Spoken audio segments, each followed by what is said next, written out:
स्वागत छ तपाईहरुलाई आज पनि हाम्रो यस च्यानलमा। आज पनि तपाईहरुमाझ नयाँ किसिमको कक्षाहरू ल्याएर आएका छौं। मोडर्न स्टुडेन्ट स्टडी च्यानलले तपाईहरुलाई लगातार रूपमा कक्षाहरू दिइरहेको छ कर्मबद्ध रूपमा। त्यसमा सौर्यमण्डल र पृथ्वी, विश्वको भूगोलबाट 3 वटा कक्षाहरू र नेपालको भूगोलबाट केही कक्षाहरू, सामान्य ज्ञानबाट केही कक्षाहरू पछिल्लो समयमा हामीले तपाईहरुलाई दिइसकेका छौं। आजको कक्षामा विशेष गरी हामी लोकसेवा पास गर्न कसरी पढ्ने, उमेर समूह पुगिसकेका युवा युवतीहरू जुन शिक्षा पनि आर्जन गरिसकेर सरकारी जागिर खाने तर्खरमा हुनुहुन्छ, उहाँहरूको सबैको प्रश्न हो आजको लागि। यो आजको समयको लागि लोकसेवा पास गर्न कसरी पढ्ने र यस्तै किसिमका अन्य प्रश्नहरू, कति पढ्ने, कसरी पढ्दा उत्तरहरू कहिले नबिर्सन सकिने गरी याद हुन्छन्, परीक्षासम्म पुग्दा पुग्दै प्रश्नहरूको उत्तर तपाईले बिर्सने बानी छ भने किन, के भइरहेको छ, के तरिका नमिलेर तपाईहरुले पढ्दा पढ्दै पनि ती प्रश्नको उत्तरहरू तपाईहरु बिर्सिदै हुनुहुन्छ। कर्मबद्ध रूपमा कक्षा हेर्दा लोकसेवामा के फाइदा हुन्छ, लोकसेवाको परीक्षा दिँदा कर्मबद्ध रूपमा तपाईहरुले एक च्याप्टरबाट अर्को च्याप्टर सकाएर जानुभएको छ भने के फाइदा हुन्छ तपाईलाई परीक्षा दिँदा। र अर्को विशेष कुरो हाम्रो यस च्यानलको लागि, लोकसेवाको लागि किन तपाईहरुले मोडर्न स्टुडेन्ट स्टडी च्यानल हेर्ने भनेर पनि हामी तपाईहरुसित आज प्रश्नको साथसाथै यी कुराहरुमा पनि तपाईहरुलाई फोकस गराउने छौं र यी कुराहरुको सोलुसन पनि निकाल्ने प्रयास गर्ने छौं। पहिलो प्रश्न तपाईहरुको सम्पूर्ण एउटा उमेर समूह पुगिसकेका र शिक्षाको लेभल पुगिसकेका मान्छेहरू, युवा युवतीहरू, महिला पुरुषहरू सम्पूर्णलाई लोकसेवामा जागिर निकाल्ने रहर चाहिँ पक्कै पनि हुन्छ र विभिन्न मानिसहरूले आफ्नो तरिकाले तयारी पनि गरिरहेका हुन्छन्। लोकसेवा पास गर्न कसरी पढ्ने भन्ने ती सम्पूर्ण व्यक्तिहरूको व्यक्तिगत धारणा पनि हो, जुन कसैको मनमा मात्रै रहन्छ भने कसैले बाहिर पनि ती कुराहरू निकाल्ने गर्दछ। यदि तपाईहरु सामान्य रूपमा हाम्रो च्यानलमा प्रसारित हुने लोकसेवाको कक्षाहरू पढ्ने र यसै विषयमा लोकसेवाको परीक्षाहरू दिने तर्खरमा हुनुहुन्छ भने विशेष गरी हामीले अहिले खरदार नासुलाई टार्गेट बनाएर कक्षाहरू प्रसारण गरिरहेका छौं र यदि तपाई खरदार र नासुको लागि परीक्षा दिने तयारीमा हुनुहुन्छ र आफ्नो जीवनको सोच खरदार लोकसेवा पास गर्ने वा नायब सुब्बा लोकसेवा पास गर्ने लक्ष्य लिनु भएको छ भने तपाईले कसरी पढ्ने, कति पढ्ने भन्ने विषयमा तपाईहरुले सर्वप्रथम एउटा जुन लोकसेवा तपाईहरुले तयारी गर्दै हुनुहुन्छ त्यसको सिलेबस निकाल्नुस् र सुरुदेखि लास्टसम्म कुनै पनि प्रश्न नछुटाएर नयाँ र भरपर्दो लेखकको पुस्तक ल्याई हेर्न पनि सक्नुहुन्छ र विशेष गरी तपाईहरु लोकसेवाको लागि नयाँ तयारी गर्दै हुनुहुन्छ भने तपाईले विभिन्न डिजिटल मिडियामा आएका अपडेटेड कुराहरू र पुराना पुस्तकहरूमा भएका डाटाहरू पनि मिलाई तिनीहरूलाई करेक्सन गरी कुन सही छ भन्ने मिलाएर मात्रै अगाडि बढ्नु होला। र यदि तपाई कति पढ्ने भन्ने प्रश्न तपाईहरुको मनमा छ भने तपाईहरुले पढ्दा पढ्दै तपाईहरुको मस्तिष्कमा अन्य कुराहरू केही पनि नआउने गरी यदि तपाई दिनभरिमा 1 घण्टा पनि त्यस्तो समय मिलाउन सक्नुहुन्छ भने त्यो 1 घण्टा पनि तपाईहरुको लागि धेरै नै ठूलो समय हुनेछ। र यदि तपाईहरुले लोकसेवाको तयारी गर्दैछु भन्दा भन्दै किताब खोलेर अन्य कुराहरूमा तपाईँको मन गइरहेको छ भने तपाईँहरूले दिनभरि किताब समाते भने कुनै पनि अर्थ लाग्दैन। त्यसकारण जति समय तपाईँहरूले लोकसेवाको लागि छुट्याउन सक्नुहुन्छ त्यो समय तपाईँहरूको मन अन्त कतै जानु भएन। त्यस्तो तरिकाले तपाईँ पढ्ने हो भने 1 घन्टा मात्रै 24 घन्टामा पढ्दा ती कुराहरू सबै याद हुन्छन् र तपाईँहरूले अरू अन्य कामहरूमा मन लगाउनुहोस् अरू समयमा, तर पढ्दाखेरि मन केवल पढाइमा मात्रै हुनुपर्दछ। यसै तरिकाले पढ्दा तपाईँहरूले कहिले पनि नबिर्सने गरेर उत्तरहरू याद हुन सक्छन् तपाईँहरूलाई र तपाईँहरूले जतिसुकै परीक्षाहरू दिँदा जुनसुकै परीक्षाहरू दिँदा पनि ती प्रश्नहरूको उत्तरहरू तपाईँहरू कहिले बिर्सन सक्नुहुन्न। त्यसको लागि तपाईँहरूले आफ्नै किसिमको क्रिएटिभिटी निकालेर तपाईँहरूले प्रश्नको उत्तरहरूलाई याद गर्ने तरिकाहरू आफै खोज्नुहोस्।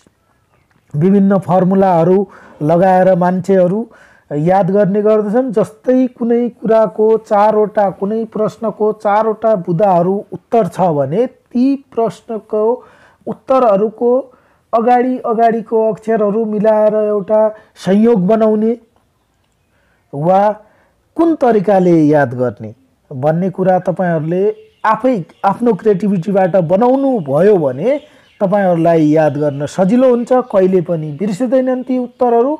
यदि अन्य व्यक्तिको बनाएको क्रिएटिभिटीमा अन्य व्यक्तिको क्रिएटिभिटीमा तपाईहरु हिन्नुभयो, सिकाएको कुरामा यसमा हिन्नुभयो, आफ्नै फर्मुला क्रिएट गर्नु भएन भने तपाईहरुले कहिले नबिर्सिने गरी प्रश्नको उत्तर याद हुन सक्दैनन्, गाह्रो हुन्छ त्यसरी। त्यही भएर आफैले ध्यान दिएर ती क्रिएटिभिटीहरु निकाल्न सक्नुपर्छ। कर्मबद्ध रूपमा कक्षाहरु हेर्दा लोकसेवामा विभिन्न फाइदाहरु हुन्छन्, किनकि तपाईहरुले जसरी खरदारको तयारी गर्दै हुनुहुन्छ भने तपाईहरुले सौर्यमण्डल र पृथ्वी, विश्वको भूगोल, नेपालको भूगोल, सामान्य ज्ञानहरु लगातार तपाईहरुले कक्षाहरु सकाउँदै जानुभयो भने एउटा पाठ तपाईहरुले सकाइसक्नुभयो। सौर्यमण्डल र पृथ्वीबाट जति प्रश्नहरु छन्, सौर्यमण्डल र पृथ्वी, ग्रहहरु, उपग्रहहरु सबैको हिस्ट्रीहरु तपाईले याद गरिसकेपछि त्यसमाबाट आउने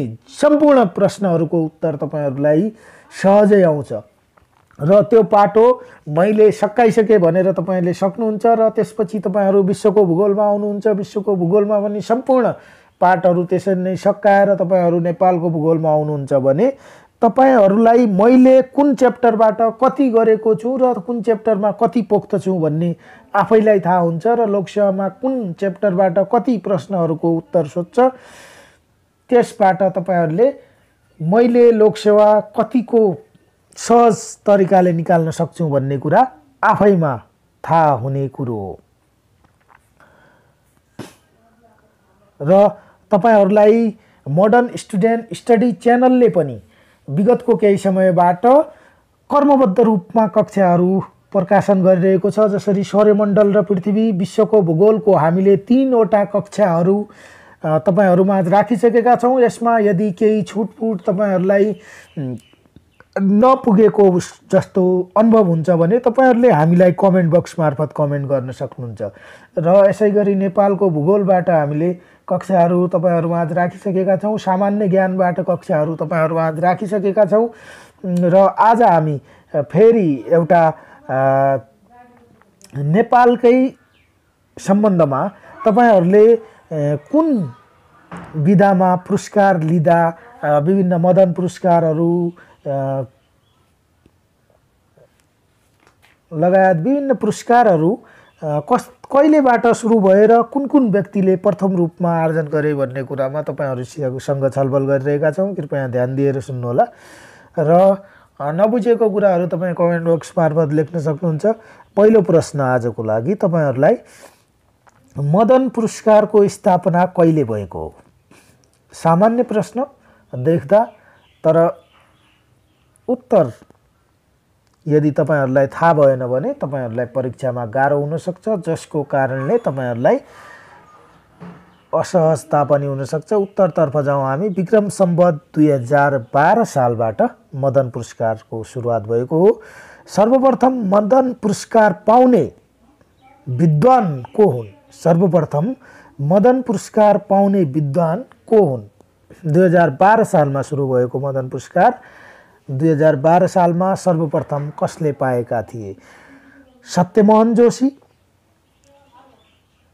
चितरञ्जन नेपाली, बलराज जोशी गरेर 3 जनाले पाएका थिए। अर्को प्रश्न आजको लागि, हाल मदन पुरस्कारको राशि कति रहेको छ?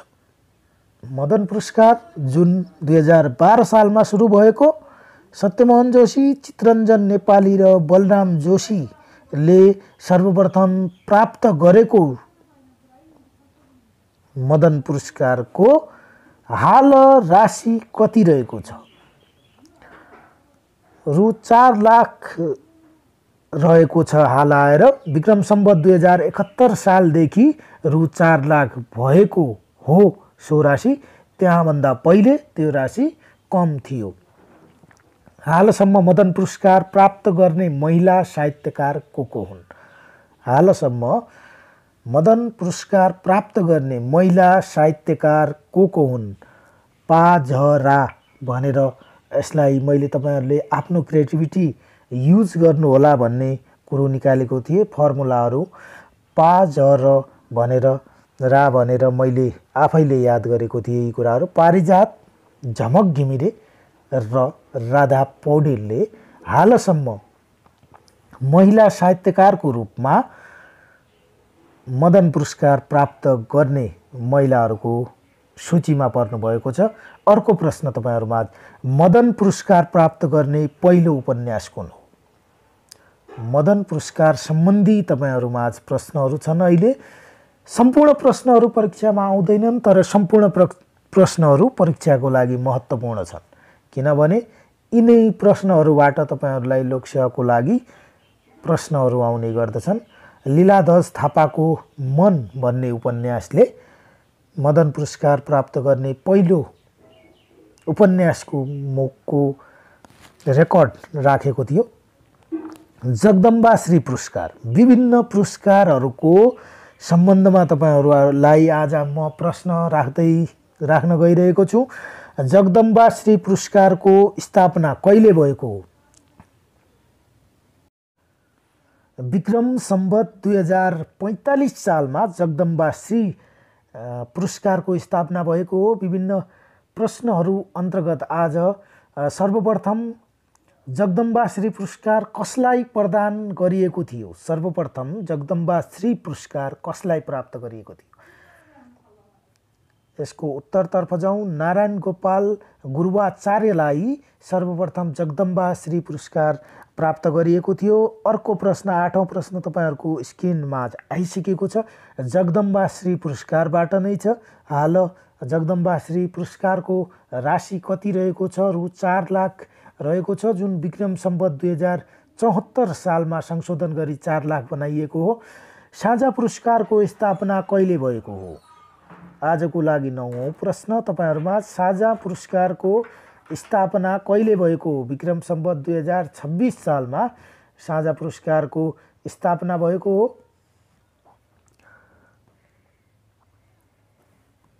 आजको लागि 10औं प्रश्न तपाईहरुमा, सर्वप्रथम साझा पुरस्कार प्राप्त गर्ने साहित्यकार को हुन्? भुपी शेरचन सर्वप्रथम साझा पुरस्कार प्राप्त गर्ने साहित्यकारको रूपमा चिनिन्छन्। भुपी शेरचनले घुम्ने मेचमाथि अन्धो मान्छेबाट साझा पुरस्कार प्राप्त गरेका हुन्। 11औं प्रश्न आजको लागि, छिन्न लता पुरस्कारको स्थापना कहिले भएको हो? विक्रम सम्वत 2039 सालमा सर्वप्रथम छिन्नलता पुरस्कार प्राप्त गर्ने कलाकार किरण खरेल हुन्। आजको लागि 13औं प्रश्न, नेपाल राजनीति शास्त्र संघद्वारा पोल्सान पुरस्कारको स्थापना कहिले गरिएको हो?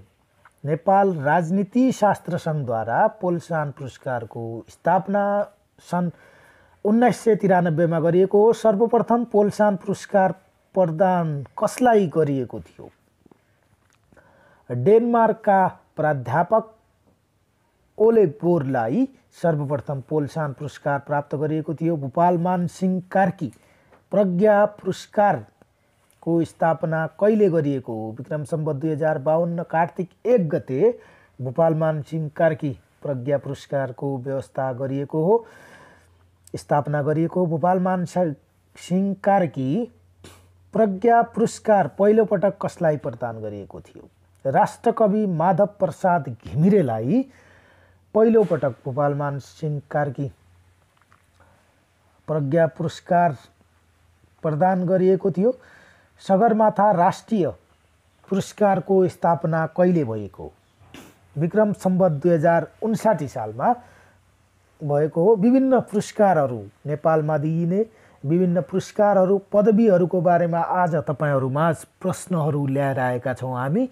कृपया च्यानलमा आइसकेपछि च्यानलमा कस्ता प्रश्नहरू आइरहेका छन् त्यो हेरेर यदि तपाईहरुले यो भन्दा फरक लयमा कक्षाहरू चाहनुहुन्छ भने कमेन्ट बक्समा हामीलाई कमेन्ट गरेर तपाईहरुले आफूलाई मन परेको प्रश्नहरू र मन परेको तरिका हामीलाई भन्न सक्नुहुनेछ। त्यसले हामीलाई पनि केही सुझाव हुनेछ कक्षाहरू सञ्चालन गर्न। र यदि तपाईहरु युट्युबमा आएर कक्षाहरू हेर्नु नै हुँदैन र कक्षाहरू सेयर नै गर्नु हुँदैन भने कुनै पनि लोकसेवा सञ्चालकहरूले युट्युबमा कक्षाहरू राख्दैनन्। अहिले आएर धेरै जसो युट्युबमा कक्षाहरू सञ्चालन गर्ने लोकसेवाका साथीहरूले जुम क्लासबाट कक्षाहरू सञ्चालन गरिरहेको पाइन्छ। जुम क्लासबाट महिनावारी फिस लिएर तपाईहरुले कक्षा लिँदा तपाईहरुलाई कक्षाहरू धेरै महँगो पर्न जान्छ। र यदि तपाईहरुले शेयर, लाइक र कमेन्ट गर्नु भएन भने विभिन्न मान्छेहरूले छोडे जस्तै लोकसेवामा कक्षाहरू कम हुँदै गइरहेका छन् र तपाईहरुलाई ज्ञानको कमी हुन्छ। र म आफै पनि लोकसेवा तयारी गर्ने विद्यार्थी भएकै हुँदा विभिन्न कक्षाहरू हेर्ने, शेयर गर्ने गरिरहन्छु। आजको लागि अर्को प्रश्न, सगरमाथा राष्ट्रिय पुरस्कार कति वर्षमा प्रदान गरिन्छ? प्रत्येक 2 वर्षमा हाल पुरस्कार राशि 1 लाख रहेको छ। सर्वप्रथम सर्वनाम पुरस्कार कसलाई प्रदान गरियो? कलाकार निर शाहलाई 2039 सालमा सर्वनाम पुरस्कार। सर्वप्रथम युवा वर्ष मोती पुरस्कार 2043 सालमा कसलाई प्रदान गरियो? साहित्यकार दैवज्ञराज नेउपानेलाई सर्वप्रथम युवा वर्ष मोती पुरस्कार 2043 सालमा प्रदान गरिएको थियो। महाकवि लक्ष्मी प्रसाद देवकोटालाई मृत्यु पश्चात कुन पुरस्कार प्रदान गरिएको थियो? मृत्यु पश्चात महाकवि लक्ष्मी प्रसाद देवकोटालाई त्रिभुवन प्रज्ञा पुरस्कारले सम्मानित गरिएको थियो। विश्वेश्वर शताब्दी पुरस्कार स्थापना विक्रम सम्वत 2047 सालमा भएको थियो। 3 पटकसम्म मदन पुरस्कार प्राप्त गर्ने व्यक्ति को हुन्? सत्यमोहन जोशीले 3 पटकसम्म मदन पुरस्कार प्राप्त गरेका थिए। पहिलो पटक पनि उहाँले नै मदन पुरस्कार प्राप्त गरेका हुन्। त्रिभुवन प्रज्ञा पुरस्कार, मदन पुरस्कार र साझा पुरस्कारले विभूषित एउटै व्यक्ति को हुन्? भवानी भिक्षु त्रिभुवन प्रज्ञा पुरस्कार, मदन पुरस्कार र साझा पुरस्कार तीनवटै पुरस्कारले विभूषित एउटा व्यक्तिको रूपमा चिनिनुहुन्छ।